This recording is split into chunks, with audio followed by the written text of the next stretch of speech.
Quand j'ai signé ce client qui me rapporte aujourd'hui 2000 euros de chiffre d'affaires par mois, je n'avais aucune vidéo dans son domaine dans mon portfolio. Vraiment aucune. Pas de restaurant, pas de vidéo food, rien. Pourtant, je l'ai signé quand même. Dans cette vidéo, je vais vous montrer exactement comment ça s'est passé. L'email que j'ai envoyé, la réponse que j'ai reçue, la présentation que j'ai utilisée au rendez-vous et certaines vidéos que je réalise aujourd'hui pour ce client. Parce que ce client ne m'a pas trouvé, c'est moi qui suis allé le chercher. On en parle maintenant, let's get it. Dans un premier temps, il faut savoir que cette vidéo fait suite à la vidéo que j'ai réalisée sur combien gagne vraiment un vidéaste freelance. Je vous la mets en annotation parce que c'est aussi important de la regarder avec celle-ci. Alors, à l'époque, j'étais encore salarié. J'avais pour ambition de quitter mon travail pour vivre de la vidéo, mais avant de démissionner, je voulais quand même sécuriser quelques clients, histoire de me dire que bon, je quitte mon travail, mais j'ai quand même réussi à trouver un petit client mensuel. Je postais sur Instagram, je construisais mon portfolio et j'attendais. Mais la réalité, c'est que ça ne suffisait pas. Et à un moment donné, j'ai compris un truc important, c'est que les clients, ils ne cherchent pas un vidéaste. Ils cherchent quelqu'un qui peut résoudre un problème précis. Et une fois que j'ai compris ça, je me suis dit, bon, en fait, la réalité, c'est qu'il faut que j'aille prospecter. Il faut que j'aille dire à ces restaurants, je peux vous aider à améliorer votre communication, je peux vous aider à faire ceci, à faire cela. D'ailleurs, j'ai aussi fait une vidéo à ce sujet qui s'appelle Pourquoi tu ne trouves pas de vidéo en tant que vidéaste freelance. Je t'invite aussi à aller la regarder pour mieux comprendre tout ce que je dis aujourd'hui. Donc, à partir du moment où j'ai compris ça, j'ai arrêté d'attendre et j'ai commencé à prospecter. Et c'est comme ça que je suis tombé sur ce restaurant. Donc, la première chose que j'ai faite, évidemment, c'est envoyer un mail et on va lire ensemble. Donc, le mail est en anglais. Pourquoi? Parce que moi, je suis basé à Amsterdam. Mais je vais vous faire la traduction. Première chose, je précise que je suis un vidéaste événementiel. Pourquoi? Parce qu'à ce moment-là, j'ai aucune vidéo food, mais j'ai énormément de contenu événementiel dans mon portfolio. Donc je suis honnête, je ne mens pas, je dis ce que je fais. Ensuite, j'adopte une approche assez personnelle. Je mentionne que je connais déjà le restaurant, je complimente le restaurant sur son décor et sur son univers. L'objectif, c'est que ça ne ressemble pas à un email qui est envoyé à tout le monde. Ensuite, je lui parle de vidéos. Je propose de créer des vidéos courtes et engageantes pour ses réseaux sociaux. Et je le fais pas par hasard, je le fais parce que j'ai vu sur son Instagram qu'il n'y avait pas de vidéo. Et je sais qu'aujourd'hui, un restaurant a besoin de communiquer en vidéo pour passer à l'étape supérieure. Des vidéos qui donnent envie, qui vont attirer, qui vont être partagées et qui vont ramener des clients. Et j'ai vu qu'elle travaillait déjà avec un photographe. Donc je lui dis concrètement, en plus vous faites déjà de très belles photos, la vidéo ça pourrait être un joli complément à vos réseaux sociaux. Et enfin, je propose un premier test gratuit. Pourquoi gratuit? Tout simplement parce que j'ai pas de vidéo de restaurant dans mon portfolio. Donc pourquoi elle me ferait confiance et pourquoi elle me paierait si j'ai pas quelque chose de similaire à lui montrer? Le fait de proposer quelque chose de gratuit, ça élimine toute friction. Elle se dit bon, j'ai rien à perdre. Attention, je précise qu'à ce moment-là, je suis encore salarié. Donc je peux me permettre de faire ça. Mais attention encore, on ne fait pas des vidéos gratuites pour tout le monde.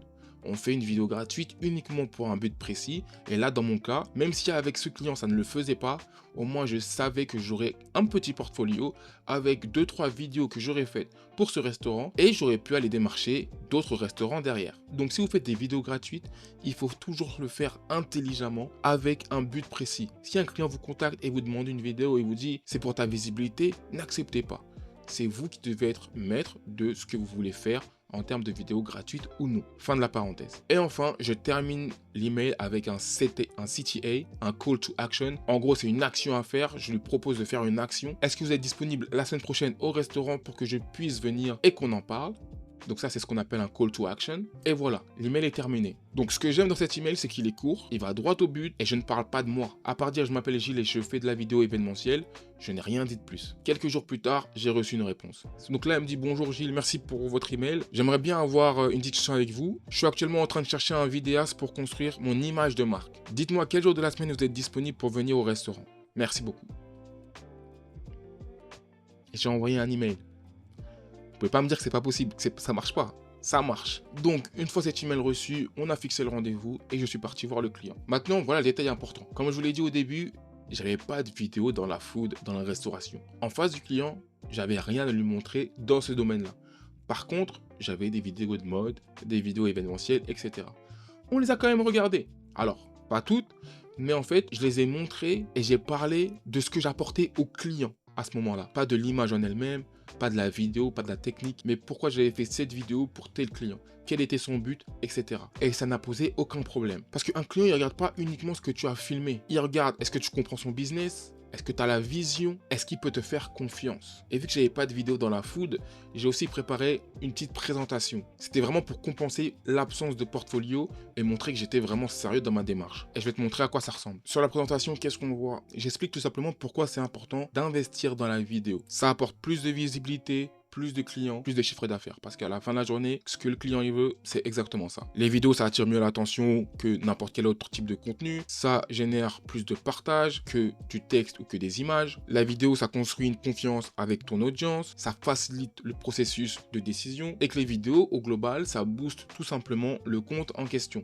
Il est plus facilement cliquable, trouvable sur Instagram. Ensuite, dans cette plaquette, je propose aussi des packs. Le starter pack, où je vais proposer 2 vidéos, 2 réels de 15 secondes par exemple. Le medium pack, où je vais en proposer 4. Et le pack premium, où je vais proposer 8 réels par exemple. Et ensuite, évidemment, il y a le pack personnalisable, où on définit ensemble les besoins du client et on fait un devis en fonction. Donc en termes de chiffres, je vais vous laisser vous positionner parce que les chiffres que moi je facture ne vont pas forcément être les mêmes que vous allez facturer, donc je préfère pas en parler sur cette plaquette et surtout que mes prix ont évolué, donc elle est un peu obsolète pour être honnête. Mais voilà, si vous avez un restaurant avec lequel vous travaillez qui est en bas de chez vous et vous faites de réel et que votre journée de travail elle est de 500 €, bah vous pouvez dire voilà, moi c'est 500 €, je viens filmer chez toi pendant 2 heures, je monte tout le jour même en 3 heures et ça fait 500 € par exemple. Ça peut être une manière de facturer. Mais bon, on va pas parler de facturation ici. Si vous voulez que je vous fasse une vidéo dédiée, dites-le moi en commentaire et je vous ferai une vidéo uniquement pour la facturation. Et donc, avec ce client, on est parti sur un pack personnalisé.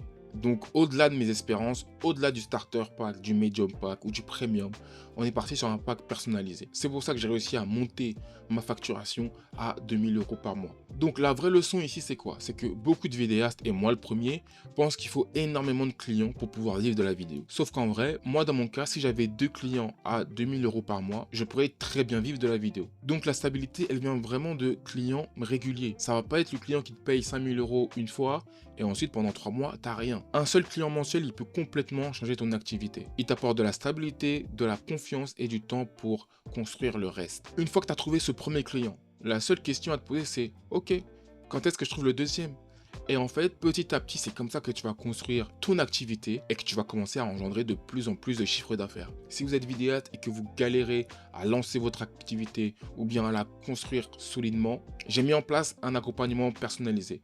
C'est d'abord un premier appel de 30 minutes totalement gratuit où on va apprendre à se connaître, on analyse ensemble votre situation, ce qui bloque, est-ce que je peux vous aider surtout, et si à un moment donné vous sentez le besoin d'aller plus loin, on peut toujours en discuter. Si ça t'intéresse, il y a un formulaire à remplir en description. Je te laisse le remplir et je reviendrai vers toi. Maintenant, si tu dois retenir une seule chose de cette vidéo, tu n'as pas besoin d'un portfolio parfait pour signer ton premier client. Tu as besoin de comprendre son problème et de faire le premier pas pour l'aider à le résoudre. Si cette vidéo t'a aidé, n'hésite pas à t'abonner, ça me donne beaucoup de force. On se voit dans la prochaine vidéo et n'oublie pas d'ici là, si tu dors, ta vie dort. Peace.